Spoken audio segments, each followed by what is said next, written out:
Okay.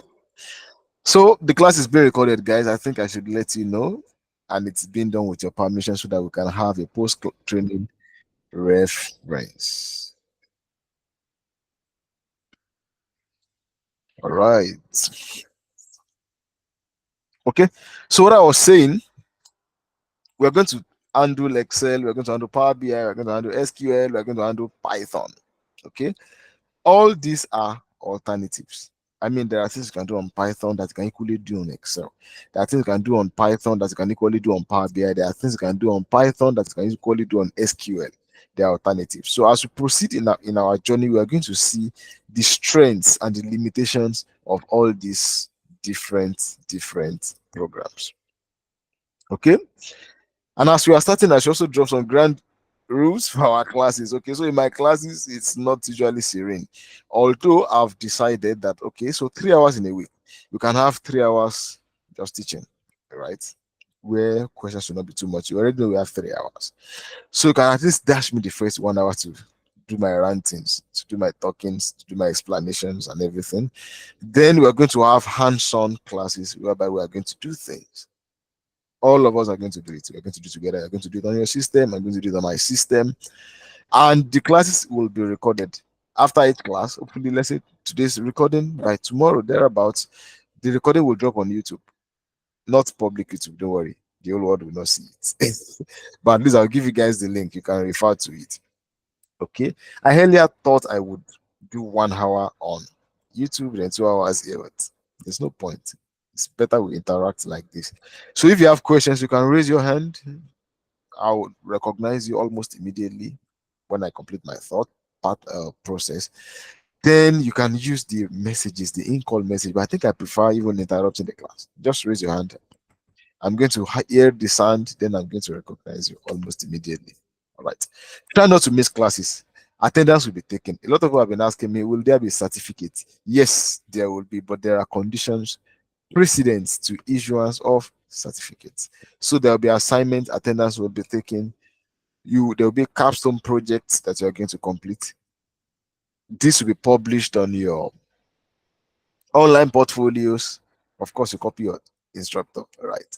So all these are conditions, and then this will be made elaborate on the group over time so that we all know what we are doing. Then lastly, I'm looking towards, instead of having 6 weeks of Power BI and Excel, I'm looking collapsing into 5 weeks. Then we can have a 1 week for presentations. When we have completed our projects, let's turn it into slides. Let's have presentation class. Right. What do you think? So that is that. So welcome once again, guys. This is Theophilus Adewale, and then I promise you, as long as you want to learn, as long as this is the reason why you are here and you are very serious with this, there is no negotiations. You are going to learn and you are going to do that maximally. All right. So let's move on. This is 9:26. Like I said, because I took a while for the introductions, the class might extend slightly beyond 10:15. That is if you don't mind. I'm trying to ensure that we complete our syllabus. Right. Okay, so let's move on. So this is our training. I've introduced this to us earlier, maybe like 1 or 2 weeks ago. Okay, no more than 1 week. So Power BI can be divided into 4 aspects. 4 aspects. There are 3 things or 3 areas of Power BI that once you know it and you know it well, I'm honest with you, you can square your shoulders anywhere that you are a proficient Power BI user. Number one, you should be able to use Power Query. Okay, so that is where we are starting our training. Okay, and if you look at what you are going to cover under Power Query, you are going to see stuff like data wrangling. Okay, you're about to say fun asha. Okay, like you are squeezing your clothes when you wash it. Wrangling, right? So that is, you are trying to you're trying to make your data clean, remove the dirt from your data. Okay, so that's what Power Query is used for, and of course other things. I'm going to explain all this in details. Power Query is one. Your proficiency in Power Query is key, right? You're going to start shortly and you're going to see. Then number two, you should have knowledge of data modeling. should have knowledge of data modeling. There are elementary concepts of data modeling that we are really going to cover. Don't worry, we are going to get there. Is that it? Yeah, data modeling 101. Okay, we are going to cover stuff like what is even data modeling itself? What are concepts you can cover in data modeling? What is primary key? What is foreign key? What is relationship between tables, row context, filter context? All this can look a little bit theoretical, but trust me, their application is also there, and we're going to see all of that. We're going to do the theory. I will teach you the theory. So if you go for interviews and there are theoretical questions, you can kill them.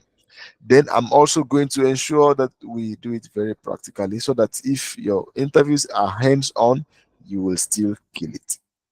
All right.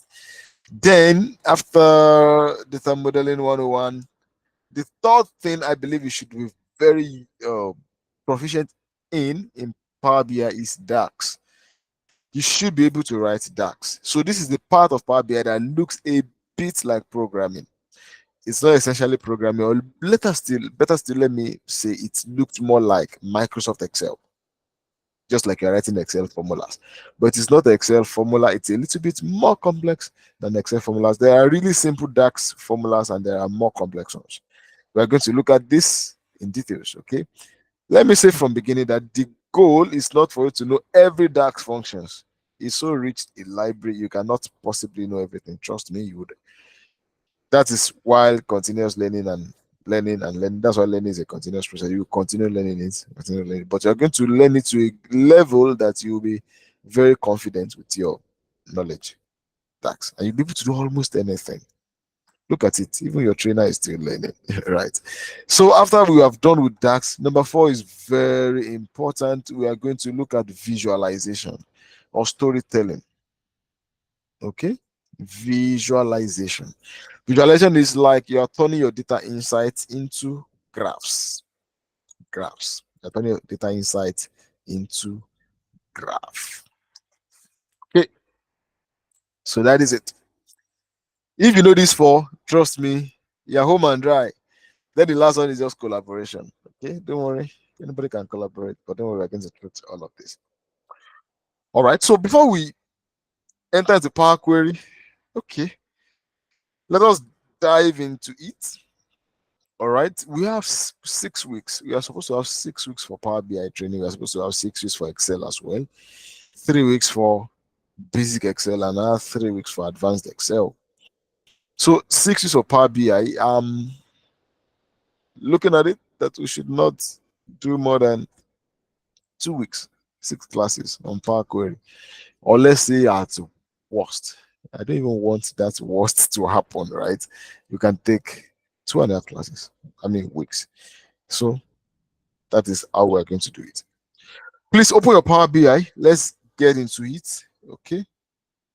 So what we are starting with right now is we're starting with how to transform your data in Power Query and how to even connect your data to Power Query. I sent some data to the group and I believe we have seen them. So I think what we should do now is we should download the data and then take note of the place where the data are. So let me introduce us to Power BI. Open your Power BI. So this is my own Power BI. Okay, it's not blank. My Power BI is not a blank screen. All right, so these are when you open your Power BI, right? This is what you're going to have. This is your landing page for your Power BI. Immediately you open your Power BI. I can't see your screen. Really? I thought I'm sharing it. I shared my screen. I Okay. can see. Oh, all right. Somebody's saying it. Is that somebody saying it? So, me, Antonio. Okay, I think you should leave the class, then join again. Just hang up, then click Okay. on the link again. Yeah, it's network. Don't worry, we all know our network guys. They are terrible. All right, so this is my screen. When you click on your Power BI, this is what you are supposed to have. All right, this is what you are going to have. Okay. Then you want to create a new Power BI file, right? So just click on blank report. So it brings it to this environment. All right. So for continuity's sake, I will save this file. Let's save our file. Okay, so click on file. Then once your system is done thinking about whether it should open the file or not, just like my own system is thinking right now because it is tired. What's going on?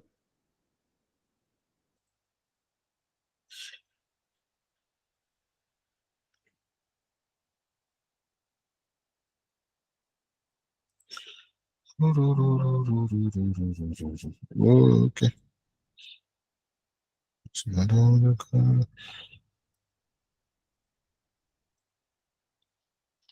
Okay, finally. So I want to save my file. Something is definitely wrong. So the name, let me call it July batch A. All right.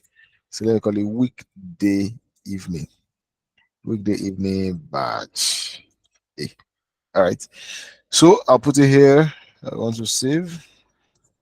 All right. So this helps me ensure that I'm not going to lose anything that we are going to do.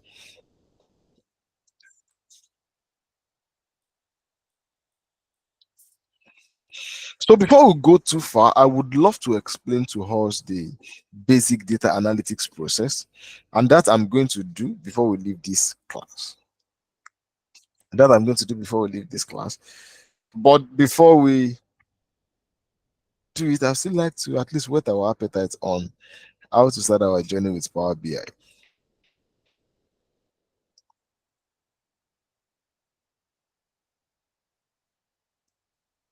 All right, this is where I am now. Okay, so like I said, let's start with Power Query. Okay, what does Power Query do? What is Power Query? What does it do? Power Query is otherwise known as ETL or GTL. ETL means extract, transform, load. Extract, transform, and load. Or GTL means get, transform, load. So the first function of Power Query is that number one, it helps you connect to your data points. And number two, it helps you transform the data or it helps you clean your data. And number three, it helps you load your data into your data model. All right. Don't forget, I said number one, Power Query is otherwise known as ETL or GTL. ETL is an acronym. It's not even technical, it's just an acronym. It means extract, transform, and load. GTL means get, transform, load.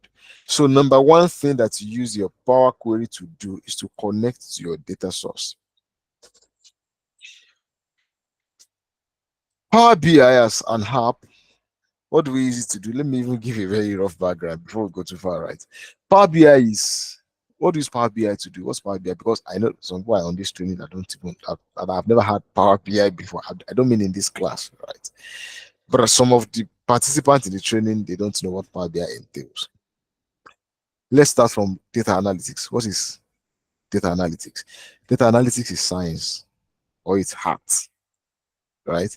It deals with deriving actionable insights from data.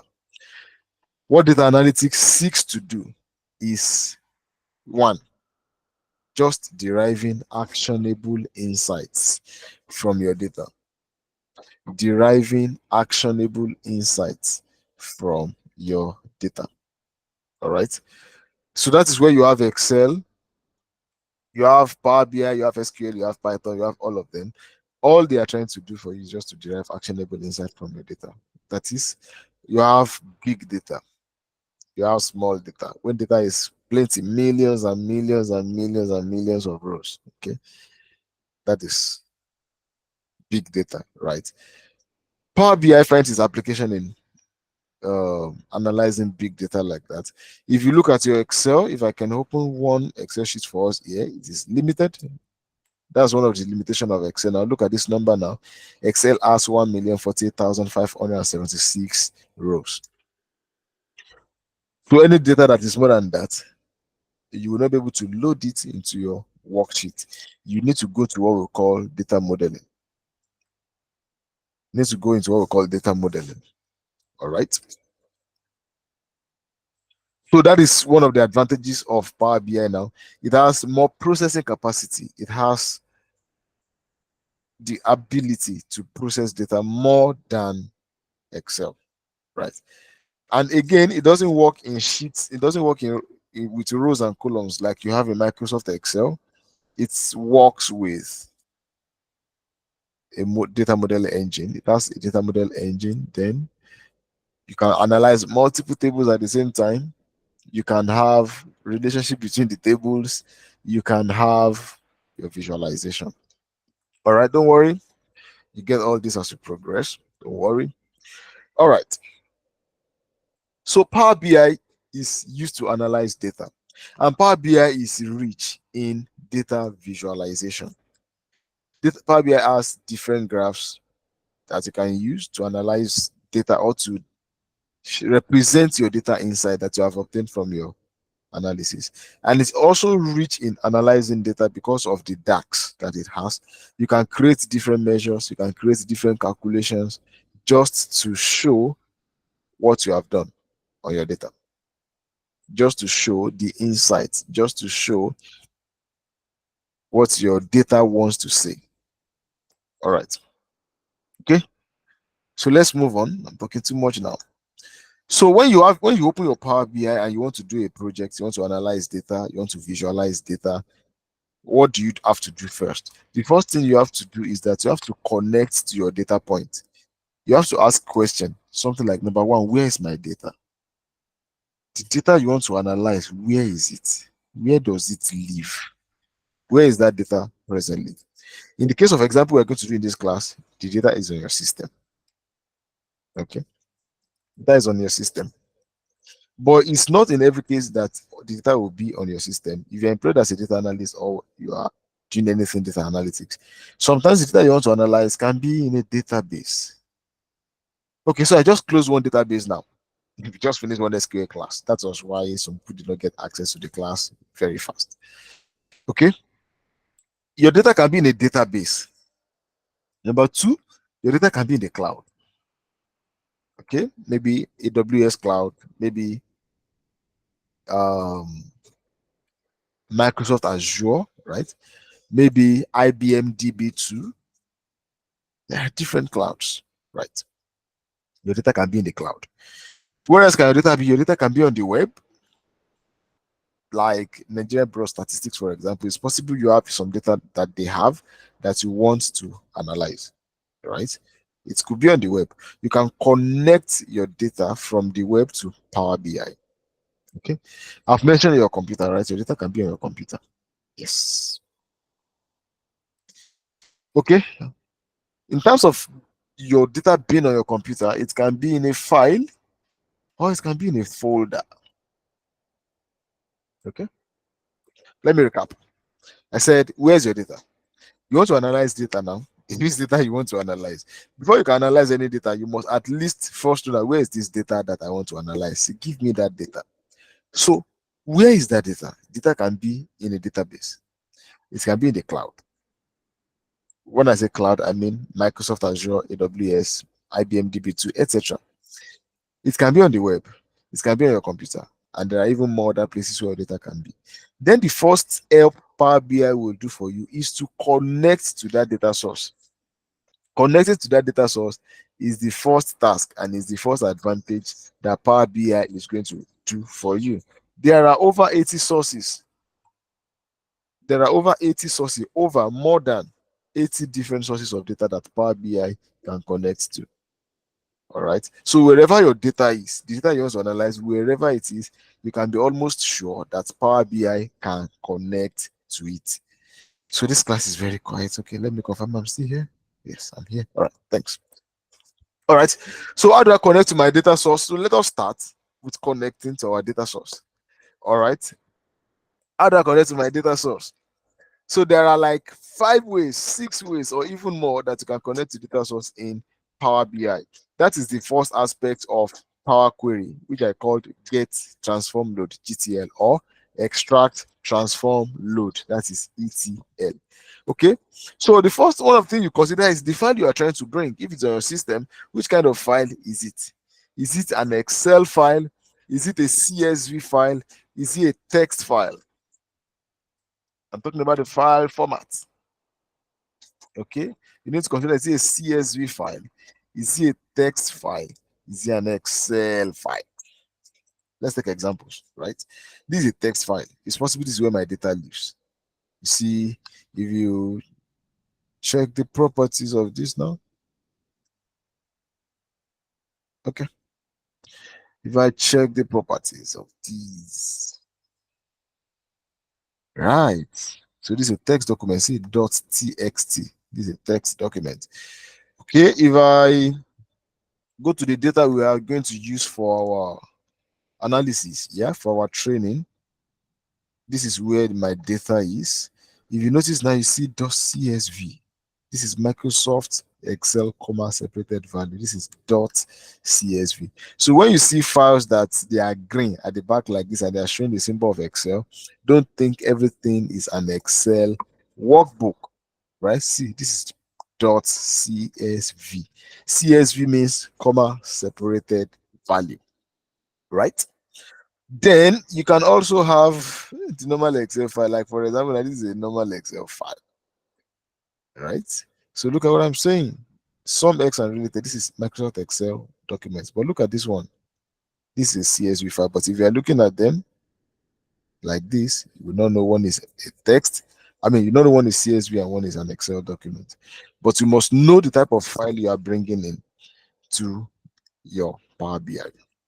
So the file I sent to you guys is CSV. I already know. So I can click on get data from another source.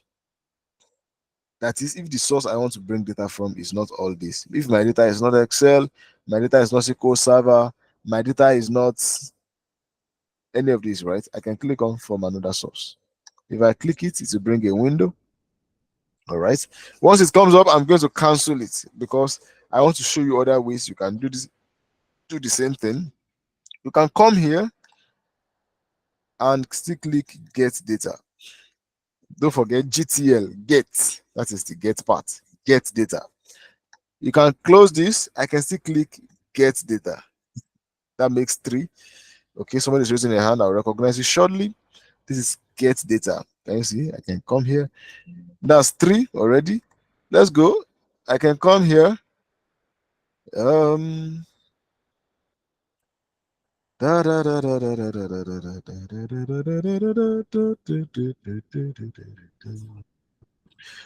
Okay. Where's my get data here? Where is it?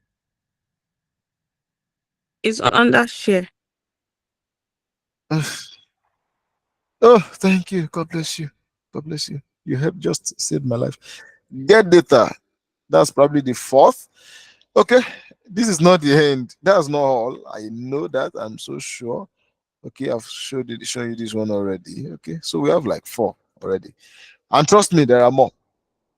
All right. So first thing is you want to get your data. You want to connect to your data. Before we move on, somebody wants to say something. Somebody was raising a hand. I had a sound. All right, no question. So let's move on. We move on. So let's connect to our data. Let's bring in our data that we want to analyze. Let us load the data into our Power BI. So just click any of the get data, right? But you can easily just come here then. Before you can just look at all the options you have here. The data you are bringing, is it an Excel workbook? Is it a Power BI semantic model? Is it data flow? Is it data vars? Is it SQL Server? Is it analytics services? Is it text or CSV? Is it web? Is it? Look at all this. I'm coming back here, but let's click on more. You know, I said you have over 80 different sources of data points you can connect to in Power BI. Look at this. IBM, MySQL database, IBM Info Mix database, IBM DB2 database, Oracle database, Microsoft Access, SharePoint folder, etc. See, all these are data, different sources of data or different data points that you can connect your Power BI to get data. Right. So let me cancel this. If I want to continue from here, I can just click on file, then I'll see text or CSV. But I just need to come this far, right? I can easily just click on get data, then I'll just click on text or CSV. That's all I need to do. Then I'll click on connect. All right. So go to the location where you have saved your data, your file. Um, so for me, I know where I saved it. I put my own in Power Query. Okay, and this is the folder I created for it. I created a folder for those files. Okay, so let's bring store lookup first. So click on your store lookup, then click on open. Right. It's going to bring a pop-up window where you can load the data to your model or transform the data in your Power Query.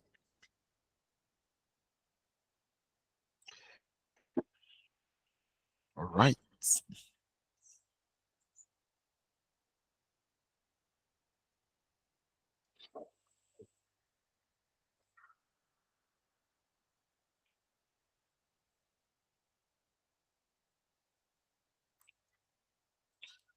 Okay, so once it brings this up, there are two things you can do.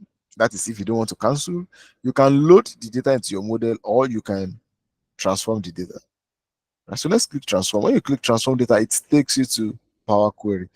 Don't forget, I said Power Query is ETL, extract, transform, load. Okay,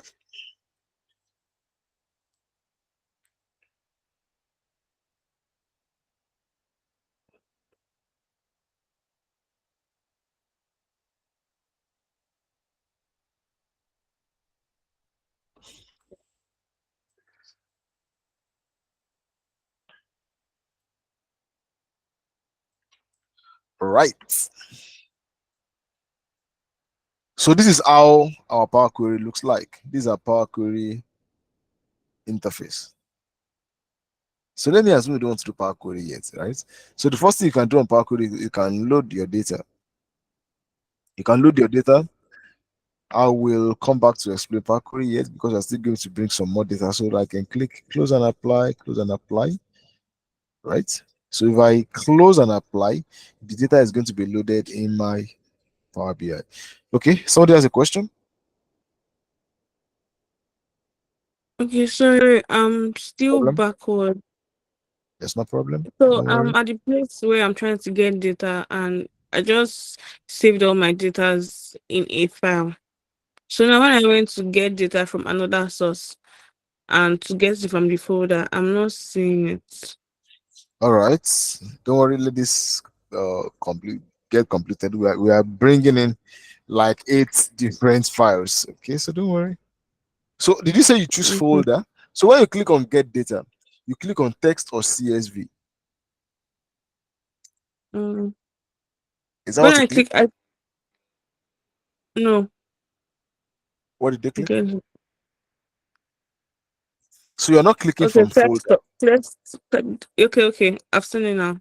text or CSV. Yeah. Why did we click text or CSV? Because the file we are loading is a CSV file. That's why. Okay.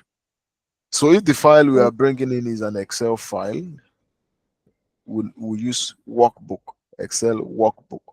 If the file we are bringing in is a database file, we use the database option. If what we are bringing in is a folder, we bring folder. If the data is web, is from the web, we click on web. Okay. If it is workbook, we use Excel. We click on Excel. Yes. If it's an Excel file, we use workbook option. Don't worry, we have many data to bring in. So once you click on close and apply, it brings your data here. You would agree with me that before we did that, there was nothing here. So Excel is just, Power BI is just telling you that, okay, now you have one data set here. This store lookup. And if you click here now, I'll tell you what all this mean. You're going to have a table here. So this is your table view. You have it will show you your data in like rows and columns, like in the Excel format, right?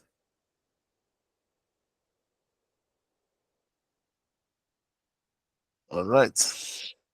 Please, which of the details did you open? Store lookup. Okay. Okay. So now that we have one data, before we bring in another data, let me introduce us to Excel interface. Okay, so this is Microsoft Excel interface. This is how it looks.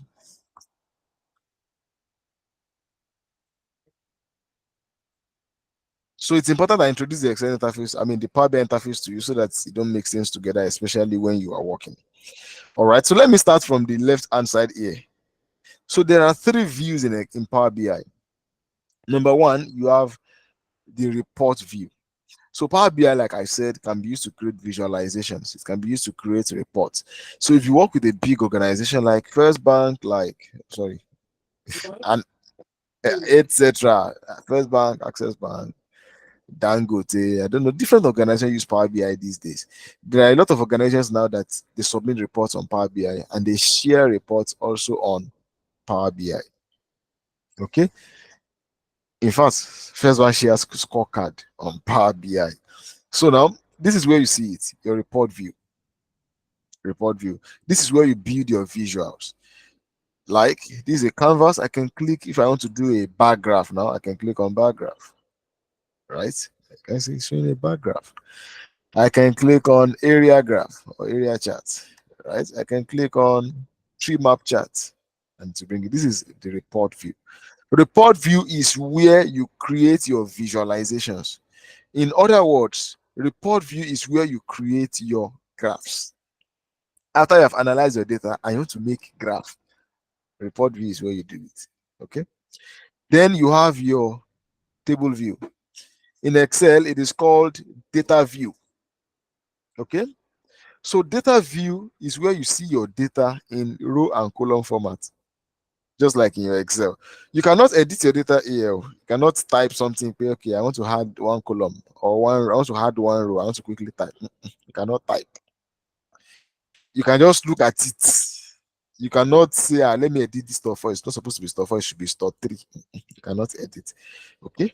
So that is what store view. I mean, that's what table view does. Then you have your diagram view, which you're going to learn more about when we get to the part 2 of our training. When we get to data modeling 101, you're going to learn more about diagram view. Okay. So, but this is how diagram view looks like. But and if you look at what you have in diagram view now, you know the data we have loaded into our data model is store lookup, right? This is store lookup. So this is the name of the table, store lookup, and everything you have here. These are the names of the columns. First open date, grocery square feet, last remodel date, region ID, store city, store country, store ID, store name, store phone, store state, store street address, store type, total square feet. All of this, they are all of these are the columns that you have in the data. You can see them again here. Can you see these are the columns? Store ID, region, store type, store name, store street, store city, store state, store country, store phone, first open date, last remodel date, store square feet, grocery square feet, etc. Right? Right. So that is the table view and or data view. And this is diagram view or model view. So those are the three views. Let me say it again. Report view. There we create the visualizations. We create the report. And just like in Excel, this is where you can edit things. This is where you can type. This is where you can make graph. This is where you can change color. You can do a lot of stuff here. You can also add sheets, just like in Excel. You can have page 1, page 2, page 3. You know, you should look. I believe if you're an Excel user, you would be familiar with this. Right. Okay. So that is that about the view. Then to my right hand side here, I have the filter pane. What I have here is the filter pane. This is the filters. So these are the filters that are applied to the visualization. The filters that are applied to the visualization. So you cannot get this now until you get to second to the last part, right? Because this is strictly about the visualizations. Then you have visualization here. Visualization is for the list of your graphs. This is where you control your graphs, right? This is where you select the type of graph you want. This is what you select, what you put in the x-axis, what you put in the y-axis. That's where you select the color. That is where you select whether you want outline, the fill. That is where you select the axis name, the chart title, everything about visualization is here. Then data, this is where you see your data. This is where you see the number of tables that you have in your data model. This is where you see all the measures, all the calculated columns, all the calculated tables, all the data you have in a particular project. This is where you see them. You can collapse it, of course. Data visualization filter. Right. So this place, of course, you already know this is the canvas. This is the canvas where you make your report, where you put the graphs, where you put everything. That's the canvas. Right? Of course, just like in Excel, you can zoom. Right? You can zoom. So this is your zoom bar. Yeah. Then on your ribbon, so what you have on top here is called the ribbon or ribbon, right? I don't know the right pronunciation, but is it ribbon or ribbon? English people. I don't need it, don't worry. I'll call it anything I like. So this is your ribbon, right? Okay, so this is where you control some stuffs in your Power BI project. For example, on your home tab, you have format painter. This is format painter. It's also in Excel. This is paste or clipboard, right? This is Excel. This will have Excel data to bring in. This is where you see it. This is database. This is blank table. This is one lake, right? This is data vars, right? This is refresh, etc. This is quick measure. This is a measure or calculate whatever. And if you are true to your report, you want to publish it into Power BI service, this is publish.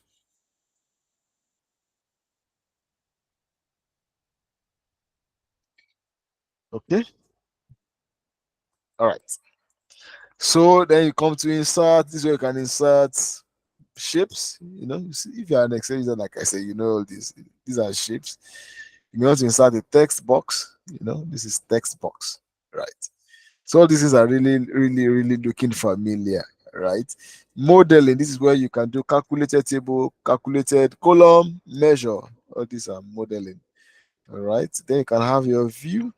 Inside your view, you have things like grid line. That is if you want it, right? It's not show now because you have not had any visualization. You have lock objects. You can lock objects to grid and you can snap objects to grid. If you do lock object, if you lock an object, you will not be able to move it around in your canvas. These are actually, like I said, more useful in visualization when we get there. So, but for now, one of the things you need to be very, very familiar with, number one, you must be able to get your Power Query, right? That is, you was able to get data. And I show you like 4 places where you can get your data, right? Then you should know how to toggle between different views: report view, table view, model view. Okay. So now after you have loaded the data, what if you want to go back to Power Query? It is not Power Query you can edit your data. I told you that if you look at your data here, for example, you cannot say I want to double click on something, I want to quickly edit something. You cannot type anything, you cannot edit anything here. Right? So every editing, every cleaning you want to do to your data, it is best done in Power Query. As you progress, you are going to see that you can also edit your data in your data model. When we get to DAX, there are things you can also do in that regard. But cleaning your data majorly is a Power Query task. And after you have loaded your data like this, I've loaded one data at least. I have like 7 more to go. But I've loaded one, I've loaded my store lookup. What if I want to go back to Power Query? I can just click this, then click on Edit Query. Then it takes me back to Power Query. All right, let me close this. So let's load another data. Let's load the remaining data. So load the remaining data, everybody. Everybody load the remaining data. Let's bring the remaining data to our data model. I want to close this. Okay, when it is ready to close, want to click on home. Then I'll go to get data again. I want to bring a text or CSV. All the files I said we are using today, right? At least for this week, they're all text and CSV. So bring your region lookup, product lookup, food mat return 97, 98, customer lookup, calendar lookup. Bring everything to your table. Don't bother to edit for now. Just load them. So once it brings up that pop-up where you see transform or load, just click on load. Don't worry. We would start handling Power Query very, very, very well. Just let's load it first. Load it first. But load no transactions. Transactions 1997, transactions 1998. Don't load it yet. Don't load it yet.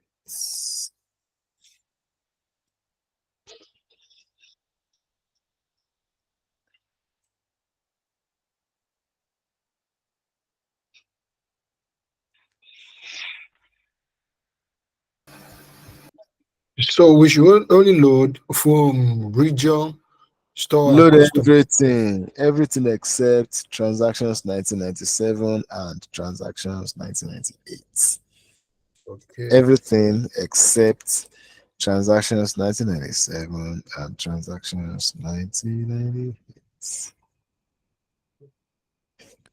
So there's also food mat returns Yeah, 1997 load to it. 1998. Load it. Load it. Load it. Load it. Load it. So my calendar is here.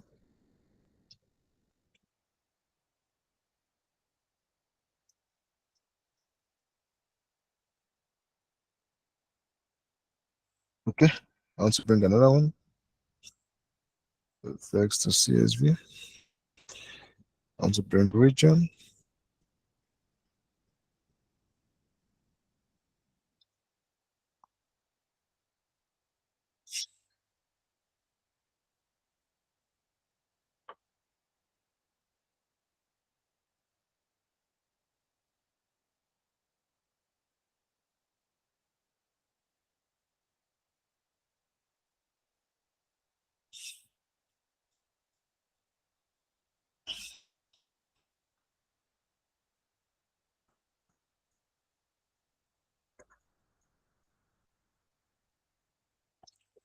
Okay. I want to load this.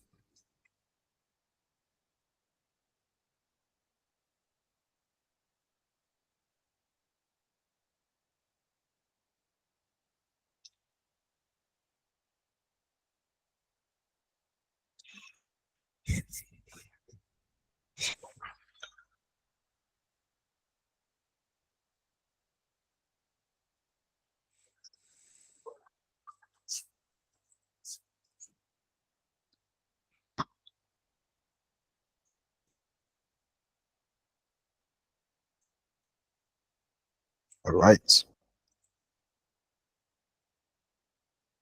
Who is done? I'm done.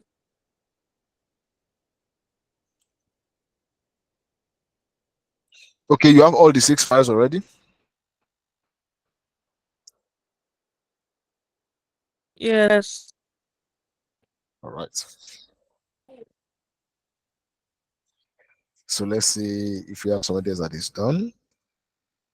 Mr. Caleb, Mr. Joseph, Auntie Victoria. Everything that should be loaded should be 7. No, should be 6. I think. Is he up to 7? I think 6. I think. No, I'm not sure, but I think it's 6.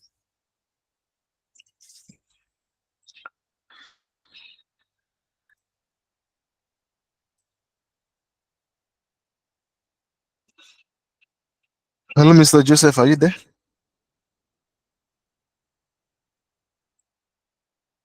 Hello, Mr. Joseph. I am. I've been having I am, but I've been having a network challenge, so it's just as in right now, I've not seen anything on the screen, and I've been going, coming back, still the same. So I Oh just wow. don't know. Can you try joining with your phone so you can look at what you're doing? Then you I'm can replicate the laptop.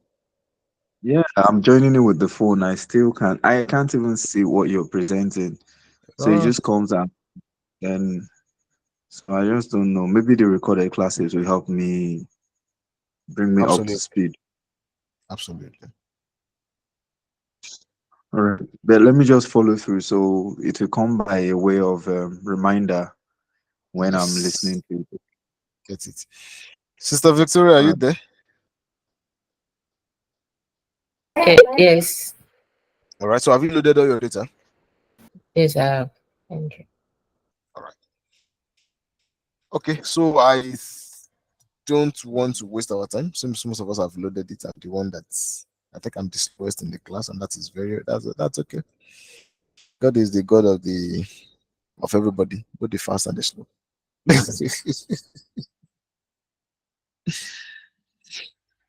All right. So if I can recap a little bit,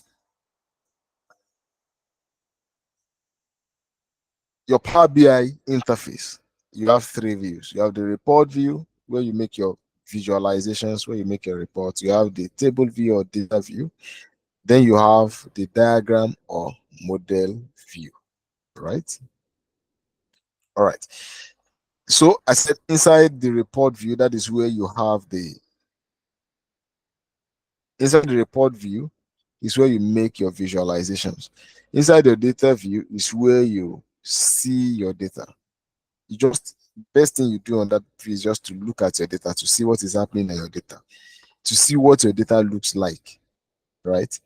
Then on your data view, that is the modeling part. Really, that is the core modeling part of your Power BI because it enables you to see your data in diagram view, right? It shows the name of the table. Then it has a list of the it has a list of the columns that you have in your data. Okay.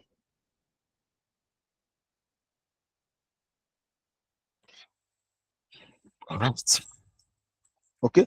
So and I said, okay, so the panes we have, I said I've talked about the visualization pane, the filters pane, and the data pane. Right. Then in the data pane, I said this is where you see your data. Can you see that as you load all your data? Can you see that this was increasing? And by now, if you go to your model view, you can click on any table, it will show it here. This is my calendar table, right? This is my products table. This is what it looks like. This is my region table. This is what it looks like. This is my store lookup. This is what it looks like. Okay. All right. So before we go tonight, right? Let's start properly with data Power Query tomorrow. Let me bring us up to speed concerning the basic data analytics process. Your basic data analytics process. So whether you are dealing with SQL, whether you are dealing with Python, whether you are dealing with Power BI or Excel, they are all the same thing. So what I'm about to discuss now is if you want to analyze data, if you are faced with a data analytics project or a data analytics challenge, what process are you supposed to go through? There are like 5 of them. Number 1 is ask questions. Ask questions. Number 2, get data. Number 3, transform your data. Transform or clean your data. And number 4 is analyze your data. Analyze your data. Number 5, visualize. Visualize your data. And number 6 is present. Present or collaborate. with others. Okay, so that is it. So when you are faced with a data analytics project, or when you are faced with a data analytics, when you are faced with a data analytics project, or you want to analyze data, what are the things you are supposed to do as a data analyst? If you are given a data, for example, now do you just begin to create pivot tables, you begin to calculate mean, median, mode, standard deviation, do you just begin to do all those things? What are the things you do first? As a data analyst, what you are given most of the times is problems. As a data analyst, what you are given most of the time is problems or opportunities. So when you are consulted, either you are an in-house data analyst or a freelance data analyst, they'll give you problems to solve. They'll either give you problems to inquire into. You either have problems you want to gain insight into, or you have opportunities that you want to know how you can leverage. For example, you might have something like a company might engage you. Why is our sales going down? Why is our sales going down? So let's say you're a data analyst in an FMCG. Why is sales going down? They want to know. Okay, is it that the general income of people is going down? Is it that quality of our goods is not assured? Is it based on competition? What is the global number of sales? What is the global, what is the economic size of that industry at that particular time? These are questions I'm asking already. So that's why I say that's the first step. You ask questions. So before you even get your data, before you even open Power BI, open Excel, open Python, before you open anything, you have to create questions already in your mindset. What could have caused it? People are getting depressed recently, and there are more suicide cases. What's causing it? That's the problem. You want to ask questions. Could it be the economy? No, but the economy has always been bad, right? Could it be the instability in politics? Could it be because of Gaza, Israel, Russia, Ukraine war? All right. Could it be because Chelsea has not won Premier League recently? You ask questions, you keep asking questions, you inquire, you ask questions. Sometimes you ask even to the level of asking those that you might think they are even unreasonable. That is the first thing you have to do as a data analyst. The more questions you ask, the more need for data you are going to have. The more questions you ask, the more the depth of your analysis. All right. If you cannot think very well, or that's not the right word, sorry. If you cannot ask questions, then your analysis is most likely going to be shallow, right? And if you cannot ask questions, most likely you will not even know the kind of data that you need to get. So you ask questions. At the beginning of your analysis, you ask questions. At the middle, you ask questions. Even at the end, you still keep asking questions. Then after you've asked enough questions, right, you want to get your data. So I mentioned something. Why is sales going down? Okay, could it be based on competition? Okay, let us get that. Okay, let me get. So let's assume your company is selling toothpaste. Let me get data on the economic size of toothpaste industry in Nigeria. I want to know how much toothpaste do people consume annually in Nigeria. There's data for it, right? I want to know it. I want to know. It's possible. Is it competition? Okay. All right. Can I have our production list? You can ask HR, can I get our staff attrition rate? It's possible, probably the people that are making production before they have resigned, they have traveled, they have jackpot, and now people that are producing it are fewer, or they are the apprentice. Sure, you get. Or what happens to our distributors?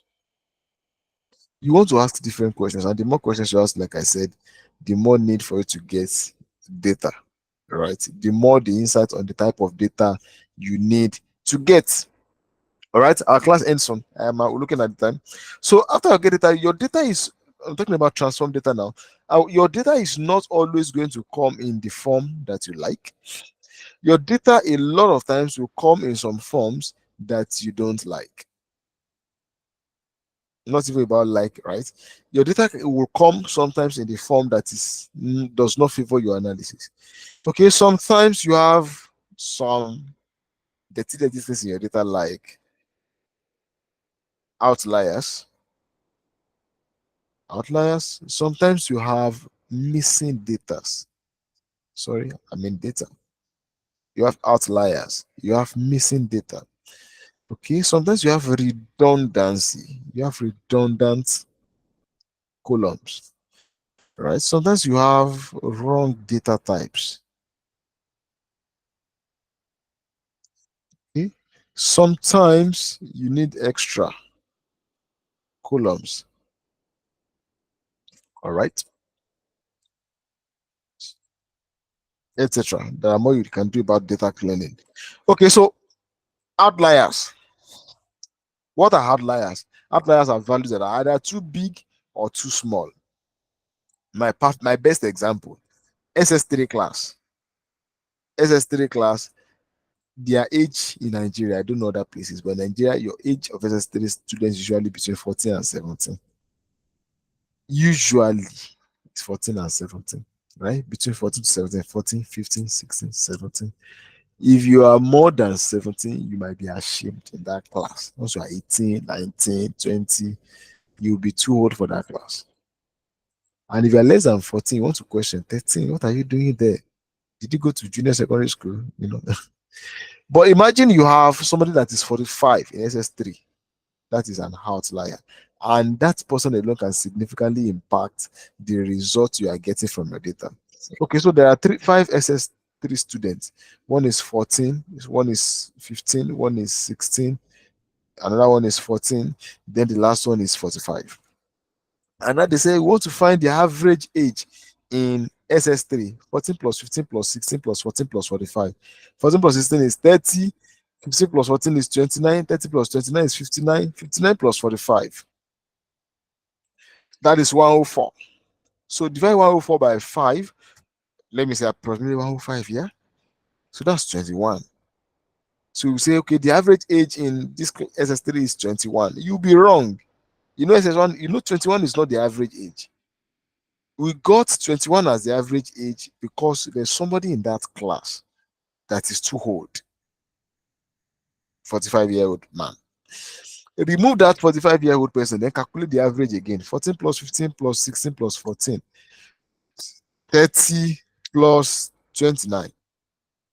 59 divided by 4. Let's say 60 divided by 4.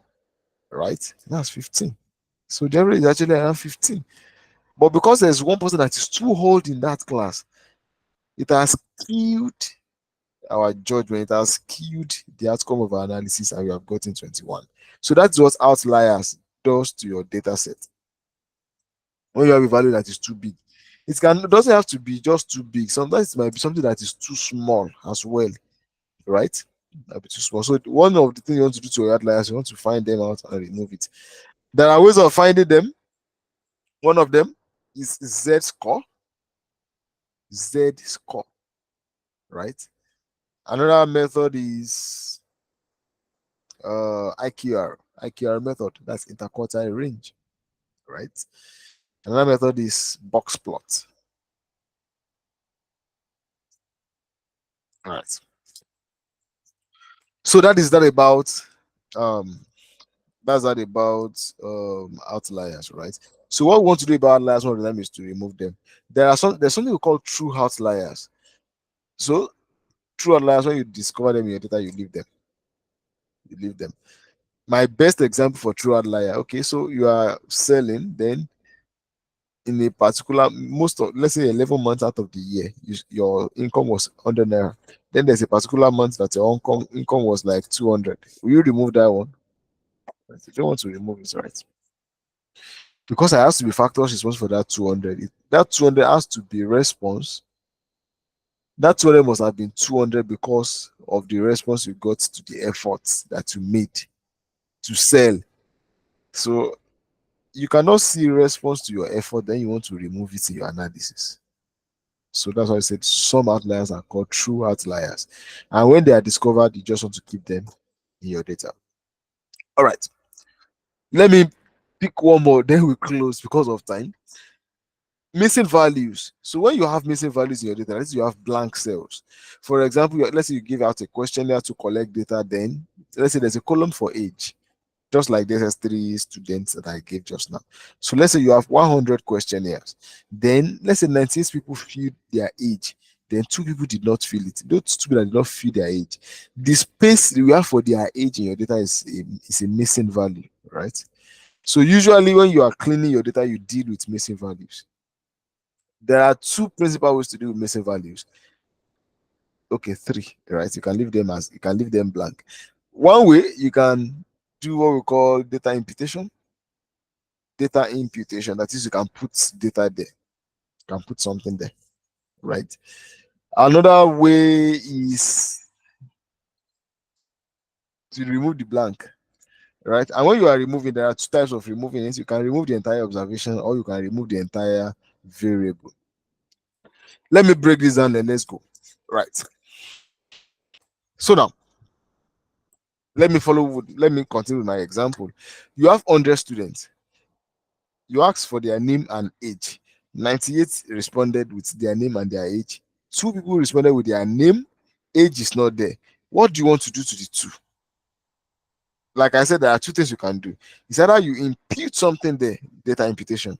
You help them assume, you guess. So data imputation is a less accurate method in data analytics. When you are analyzing data, you are doing data imputation, it is less accurate because you have added data based on guesswork. It is guessing. Yes, technically. That is why it is less accurate. Another thing you can do, like I said, just remove the 2 people. Yeah, okay, 2 people. It's not significant. If it is not significant, if removing the 2 values or the 2 data will not significantly impact your data, you can remove it straight up. You can just remove it. So that is removing it. Now, there are times that you give data out, let's say to 100 people to fill name and age, and then 55 did not respond. That's more than half. It's significant. That column is useless. And you cannot begin to impute data. Okay, let me guess for this one, let me guess for this one, let me guess for this one, let me guess for this one, let me guess for this one. It's too much. 55 out of 100, 55%. You wear yourself out. So if that column is not important in that analysis, delete it. So that's another deletion. So the first deleting I talked about is delete the row. That is, delete the observation. 2 people did not respond. Just remove all their data. Both the ones that respond and then the one that did not respond. Remove everything. Assume that those people does not exist. That is row. This second one I was just explaining now is removing column. That is, 45 people responded, 55 did not respond. I cannot begin to fill 8 for 55 people. So I will remove the entire, and I cannot remove 55 names in my data. That is also too significant, because if I remove name of 55 people that did not respond, that means I spoiled the entire data, right? That's more than half of the data that I have thrown away. So what I want to do is, if age is not important, remove that age column. If age is important, I will go back to site. I will go back to the drawing board. I'll go back to the field, collect more data to get my age. Should you get? All right. So data imputation, 2 ways. Let me say 2 popular ways for data imputation is frequency and mean or average. Good example. Age for 98 SS3 gave you age. 2 did not give you age, and you want to guess, this 2 that did not give me age, what can their age be? You already know they are SS3, 1. So just find the average. All of them should be in the same age group, right? So just find the average. Add all the age of 98 that responded together, divide it by 98, put it for those 2. It is guesswork, but it is a good guess. So there are times you have some variables that you cannot add, so you cannot use average method, right? So that's when frequency is okay. So let's say we are all in this class, we are 6 in this class, and then we want to know what will each of us eat. So let's say we want to prepare dinner, class dinner. After this class, now there's dinner, item 7. I want to know what will Tonya eat, what will Joseph eat, what will Vic eat, what will Caleb, what will he eat, what will Uchechi eat. Theophilus myself, what will I eat? So let's say everybody has feed what they will eat, but Caleb did not feed anything he will eat. But 3 people said they will eat jollof rice. Okay, 4 people feed jollof rice. It's only Theola that said he wants to eat amala and gbegiri because he's from Oyo. I will just say, okay, Caleb. Since majority carry the vote, everyone wants jollof rice. It's only Theola that is different. So let's give Caleb also jollof rice. So that's frequency. That's majority carry the votes. So you just assign the most occurring value to your variable. So that is it. Don't worry, what I will do, I will create a small note just with nuggets, like a key point. I don't know if you use key points in secondary school. I'll create like a key point for these things I've explained. All right, so that I will not have to say them again. And then before we start our class tomorrow, I'll create a short quiz, objective test, and then fill in the gap, right? That we're going to do on Google Forms. So that before we start the class, we first do that one to check whether learning has taken place, so that I can check whether what I've been explaining will really get it. So that tomorrow we can move on into Power Query and we start transforming our data. Thank you very much. Is there any question before we move on tonight? Is there any question? Does anyone have any question? Actually, I don't have a question, but I just want to remind you of the picture I sent to you about, though you have explained it, you have explained some about data waggling, and Okay. data imputation. Oh, yeah, that stuff. Thank you. Yeah, I just want to remind you. I have no That- question. I just want to remind you on it. No problem. All right, sir. Thank you very much, sir. Yes, sir. All right, guys. Thank you very much. It's very good to have you guys in class. I believe we have started on a very good note, right? The energy is high, and I'm honestly very excited to have you in class. Okay, so this is the weekday. Okay, let me stop recording first.